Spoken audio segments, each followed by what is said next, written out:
បាទសូមស្វាគមន៍រ៉ាក់សវែនមកកាន់រ៉ូប្លុកវាដែលសម្បូរទៅដោយស្រីស្អាតខ្ញុំក៏បានចេញពីផ្ទះនឹងតែម្ដងហើយមកដល់ខាងក្រៅគឺមេឃភ្លៀងតែម្ដងដោយសារតែខ្ញុំលេងម្នាក់ឯងអញ្ចឹងខ្ញុំដាក់បទចម្រៀងមួយក៏ស្នេហ៍រមីឯកាសំយ៉ាងលឿនកាក៏ជំដល់នេះពីជុំបាទគ្នាយើងសេតតាមបានផ្លែតបានហើយអញ្ចឹងយើងមករកមើលស្រីស្អាតអញ្ចឹងណា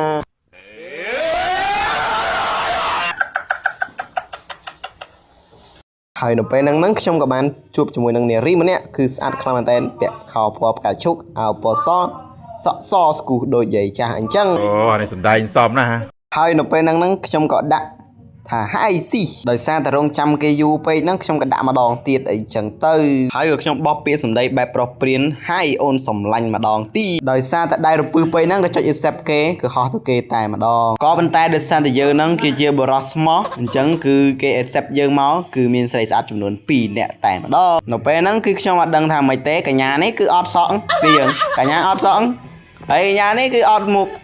តែម្ដងយ៉ាងកញ្ញានេះគឺខ្ជូតខ្លាំងមែនតើកាន់ជាមួយនឹង iPhone 17 ទៀតខ្ញុំក៏បានកលេចភ្នែកទៅខាងនោះអីយ៉ាបាទជួបកញ្ញាមួយគឺរត់ទៅខ្ជូតខ្លាំងមែនតើពាក់ដូចជាមួយនឹងរ៉ូបការខ្ញុំក៏មិនមងយូរដែរ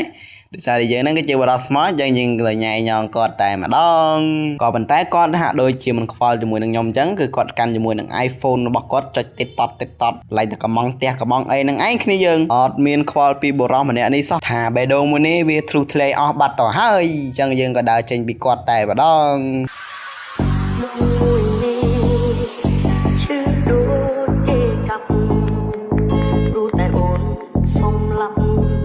ចឹងយើងក៏មិនបោះបង់គំនិតយើងចោលដែរយើងក៏ដាក់ថាមានសង្សារនៅក៏ប៉ុន្តែខ្ញុំក៏បានដាក់ថាមានសង្សារហើយចឹងនៅពេលហ្នឹងដែរគឺមានកញ្ញាម្នាក់គឺជា MC នៃ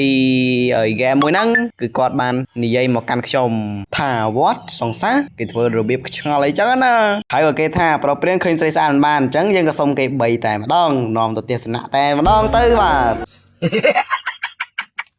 ហើយក៏អរគុណសម្រាប់ការទស្សនាវីដេអូអត់ប្រយោជន៍មួយនេះកុំភ្លេចចុច like subscribe បើមិនជាពេញចិត្តនៅវីដេអូមួយនេះ goodbye គ្នាយើង subscribe បាទសោយអីអញយ៉ាត់ឯងបាទអញគល់អស័យលើឯង